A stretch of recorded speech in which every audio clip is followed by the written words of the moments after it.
Hello. ಈಗ ನಾವು ಮೂಗು ಹೇಗೆ ವಾಸನೆಯನ್ನು ಗ್ರಹಿಸುತ್ತದೆ ಎಂಬಂತಹ ಒಂದು ಸಮಗ್ರ ಮಾಹಿತಿಯನ್ನು ತಿಳಿದುಕೊಳ್ಳೋಣ.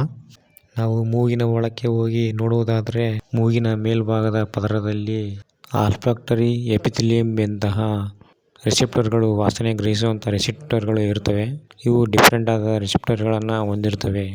ವಾಸನೆಯ ಕಣಗಳು ಈ ರಿಸೆಪ್ಟರ್ಗಳ ಹತ್ರ ಬಂದಾಗ ಅಲ್ಲಿರುವಂಥ ಮ್ಯೂಕಸ್ನ ಮೂಲಕ ರಿಸೆಪ್ಟರ್ಗಳಿಗೆ ಹತ್ತಿಕೊಳ್ತವೆ. ವಾಸನೆಯ ಕಣಗಳು ಅಲ್ಲಿಂದ ಈ ಟ್ರ್ಯಾಕ್ಟ್ನ ಮೂಲಕ ಎಪಿಥೆಲಿಯಂ ಟ್ರ್ಯಾಕ್ಟ್ನ ಮೂಲಕ ಮೆದುಳಿಗೆ ತಲುಪುತ್ತವೆ.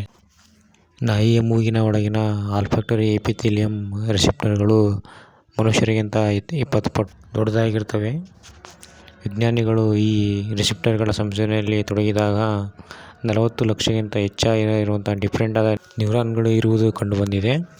ಹಾಗೆಯೇ ಇನ್ನೊಂದು ವಿಷಯ ಏನೆಂದರೆ, ನಮ್ಮ ಇಡೀ ದೇಹದಲ್ಲಿ 4 ರಿಂದ 8 ವಾರಕ್ಕೆ ಬದಲಾಗುವಂತಹ ಒಂದು ಹೊಸ ನ್ಯೂರಾನ್ಗಳು ಹುಟ್ಟುಕೊಳ್ಳುವಂತಹ ಒಂದು ರಿಸೆಪ್ಟರ್ ಅಂದರೆ ಈ ರಿಸೆಪ್ಟರ್ ಆಗಿದೆ.